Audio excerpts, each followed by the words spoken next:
tal sentido, en aplicación del literal B del artículo 15 de la Ley 27.785, se alcanza la mencionada información para las acciones que correspondan de acuerdo a su competencia. O sea, la Contraloría no nos dice, señores, paren el proceso, hemos visto que esto no puede darse, no nos dice eso. Nos acompaña un oficio de la Procuraduría donde se mencionan que estas empresas tienen juicios, ¿no? Entonces, inmediatamente el doctor Percy Velarde vi que lo de Constructora Quiroga Albao no funciona. ¿Qué es lo que señalaban las bases? Esto es importante saber. Las bases establecían que no podían ser postores aquellas empresas que tuvieran juicios, que el Estado les hubiese iniciado un juicio, ¿no? Eso iba mucho más allá del principio de inocencia, o sea, las bases eran mucho más estrictas que la ley de contratación del Estado. Es por eso que sale una ley posterior que dice eso no se puede poner en unas bases, porque Sí, perdón que lo interrumpa, señor Becerra, sin embargo, nosotros quisiéramos que acote sus respuestas a las preguntas y los momentos que se están haciendo, y en el momento en el cual está desarrollándose el contexto de las preguntas es dentro de un marco legal que está vigente y existente en el momento que se tomaron esas decisiones. Sí. Que posteriormente, el marco legal, ese impedimento no lo establecía. Que posteriormente se hayan hecho correcciones, sí, seguramente, ¿no? Pero nosotros, no, pero el marco legal en ese momento no era... las bases, me refiero a las bases. Era un requisito establecido en las bases de esa forma, correcto. Entonces, congresista Costa. Me está respondiendo, Presidenta. Yo estoy satisfecha con la respuesta, si puede. Entonces, como este es un contrato de ejecución continuada, los ministros dicen, ¿han emitido una declaración jurada? Sí. ¿En base al oficio 262? Sí. ¿Y que dicen que no, que esto no es cierto, es falso? Ok. La declaración jurada de los interesados. Sí, los que iban a firmar el contrato ese día. Entonces, como emiten una nueva declaración jurada, esa declaración jurada pide el asesor legal de proinversión que sea verificada. Esa verificación va a ir a los juzgados, a ver si efectivamente dicen lo que dicen, ver los procesos, todo eso, ¿no? Entonces, en base a esa declaración jurada y en base al informe legal que dice que esto no atenta contra el firme del contrato, y además el informe Monroy decía que era inocuo, ¿no? Y hay una parte que no se ha mencionado del informe Monroy del 4 de agosto que dice, porque dice que la palabrita constructora, ¿no? Dice, punto 3 de la página 4, dice, de otro lado y con relación al proceso judicial señalado en el literal A del punto 5, los hechos relevantes, aún en la hipótesis negada de que Constructora Norberto Odebrecht sí hubiera sido el sujeto al que Contraloría pretendía demandar, debemos señalar lo siguiente. No se puede considerar jurídicamente demandado al sujeto que actualmente aparece en el lado pasivo de dicha relación procesal. En efecto, esto sea que en su momento la demanda fue rechazada, es decir, declarada improcedente. Más adelante, la resolución judicial que declaró tal situación procesal fue apelada, procediéndose a notificar por vez primera al sujeto pasivo de la relación procesal. Sin embargo, no se le notificó con la demanda, como es obvio, pues repetimos, esta fue rechazada, sino con la resolución que concedió la apelación. Sí, ahí dice, con lo que ni siquiera en ese negado supuesto puede esta Constructora Norberto Odebrecht ser considerado demandado, y menos aún que se le haya iniciado un proceso judicial por parte del Estado. Conclusión, en función de lo señalado, consideramos que el oficio de Contraloría es inocuo respecto a la regularidad. Y esta línea de pensamiento la ha seguido el doctor Monroy en sus otros 3 informes. Pero lo más importante, congresista Costa, es que se le sigue contratando al señor doctor Monroy para que haga la verificación judicial. El doctor Monroy era prácticamente el padre, el autor del Código Procesal Civil. Él era la persona de más conocimiento de este tema procesal. Entonces él hizo la verificación y presentó los informes correspondientes. Posteriormente, cuando termina todo su trabajo y todos los informes, se hace una sesión de proinversión, que es la sesión 115.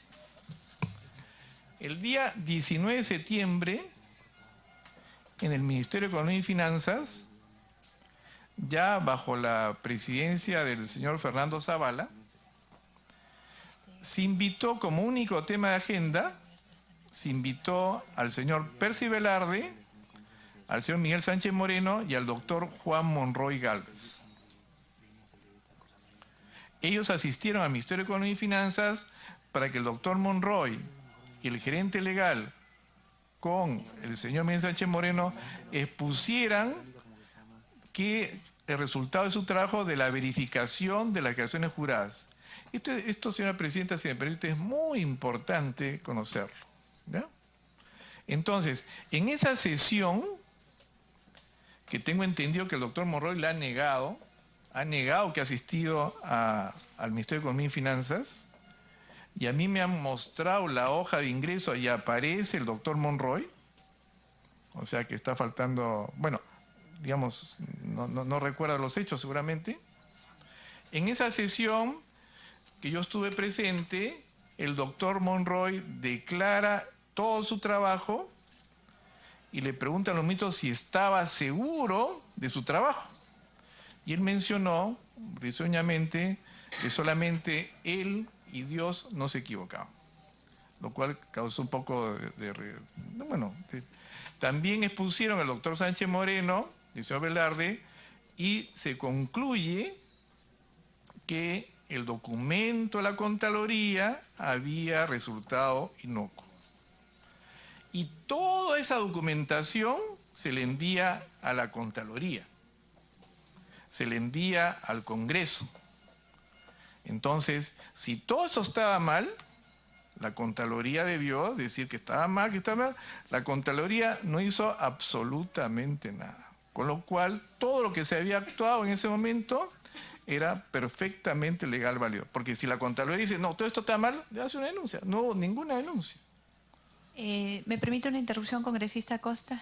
Sí. ¿Desde el Consejo Directivo de Proinversión le dieron respuesta formal a la Contraloría? ¿Salió una respuesta por escrito comunicando su decisión? Sí. ¿Mediante qué documento, recuerda? Sí, lo tengo acá.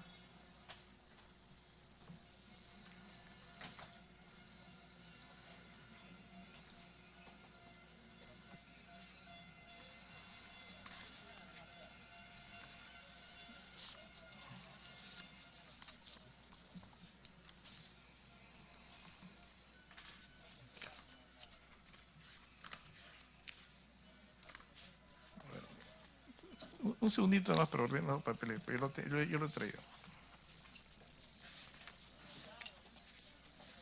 ¿Quién le respondió a la Contraloría, en todo caso, en lo que ubica los papeles? Se remitió el acuerdo de proinversión con toda la documentación. Pero ahorita lo encuentro, ahorita acá.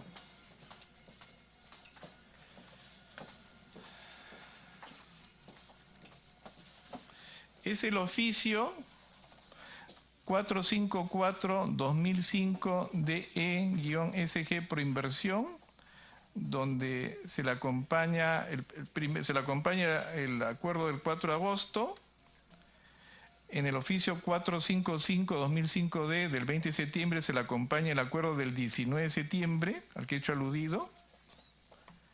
Mediante carta 456 se le acompaña los oficios, comunicaciones, informes legales del doctor Monroy, los informes legales del doctor Percy Velarde y toda la documentación. Acá tengo los oficios que fueron a Contraloría. Se le entregó absolutamente todo a Contraloría en septiembre del 2005. Con lo cual... Septiembre del 2005, mucho después de haber tomado las decisiones. Claro, porque... ya estaba todo decidido y le comunican la decisión a Contraloría. La pregunta iba en el sentido de sí. antes de tomar la decisión, se le respondió a la Contraloría por la observación que estaba planteando. Ojo que esta observación era que las empresas que tuvieran procesos pendientes por y contra el Estado estaban impedidas de participar. La modificación que usted hace referencia efectivamente se da en el sentido que se limita el alcance a los procesos iniciados por el Estado, no aquellos que se hubiesen entablado contra el Estado. Entonces, y esto que usted, como aclaración a lo anterior, pero esto que usted dice, le comunicaron en septiembre a la Contraloría, sí, pues claro, todo estaba consumado, ¿no es cierto? No, disculpe, señora Presidenta. Lamentablemente se retiró un momento, ¿no?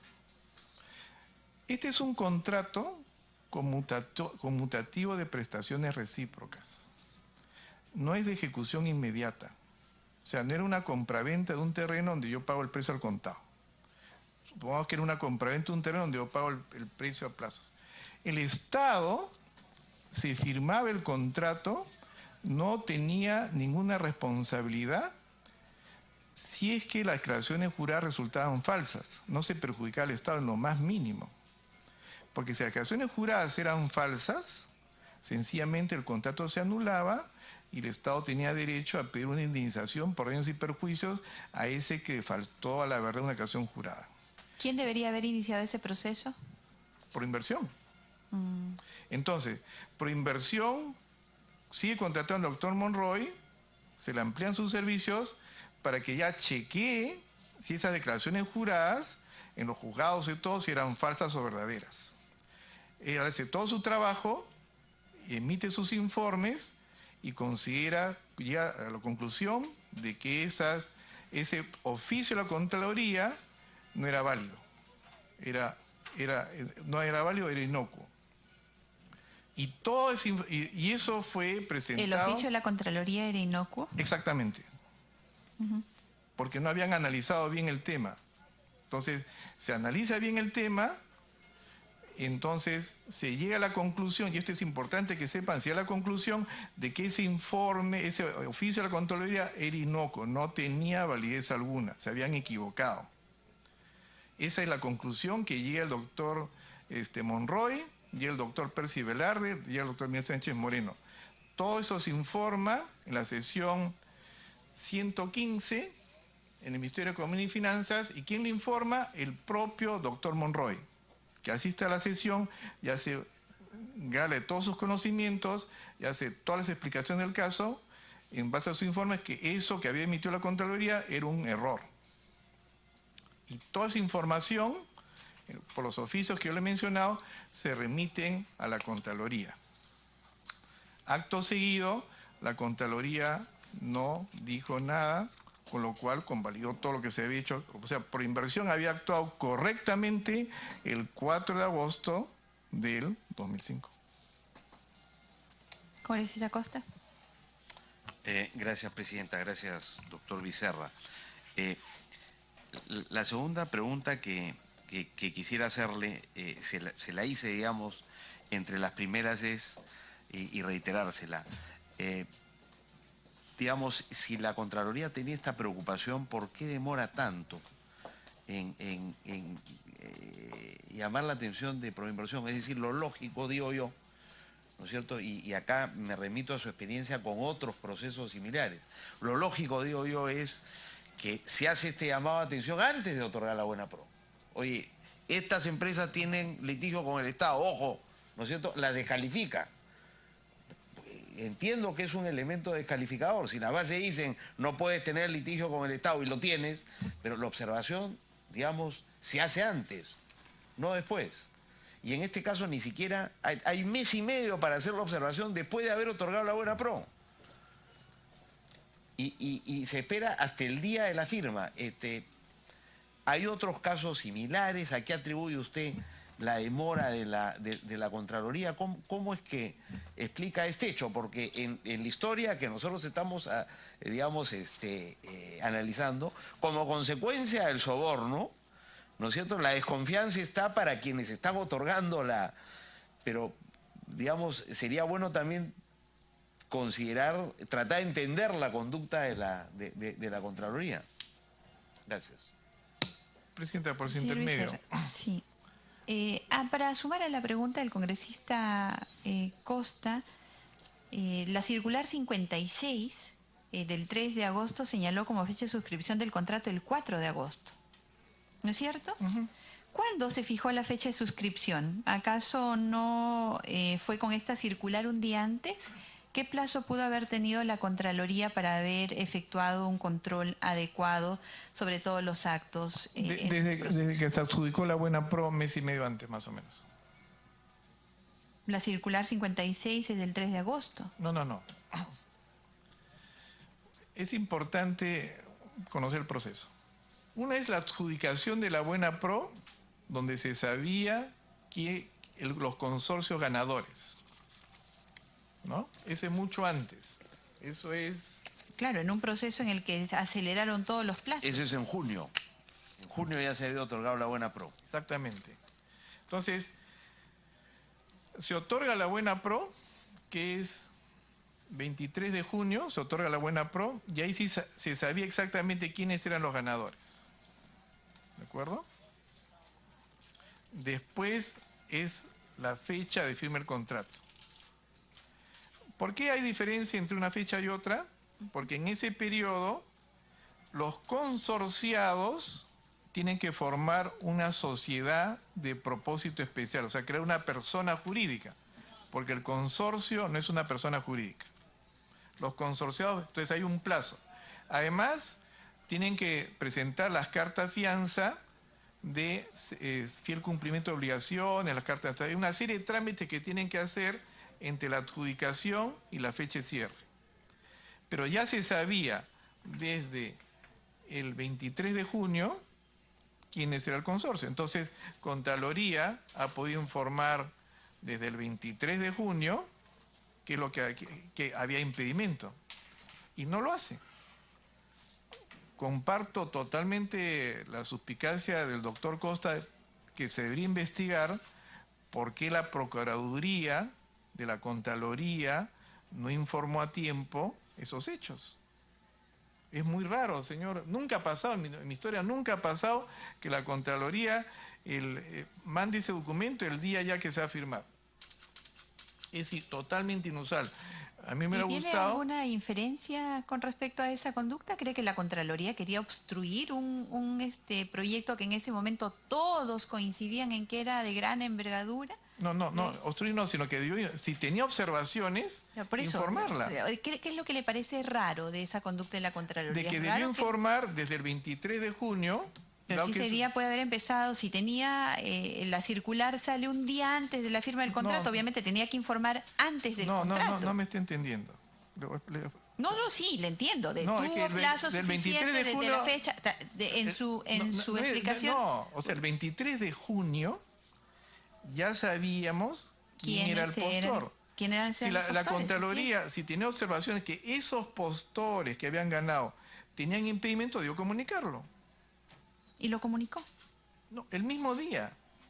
O sea, el 4 de agosto. O sea, todo ese tiempo y lo comunicó tardíamente y sobre todo equivocadamente. Tuvo el mes de junio, ¿no es cierto? Sí.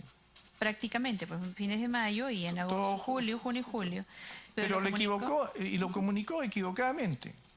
Porque todo eso se mostró que fue un error y la Contraloría, cuando se le acompañan los informes, todos los informes, no hace absolutamente nada. O sea, se dio cuenta que se había cometido un error.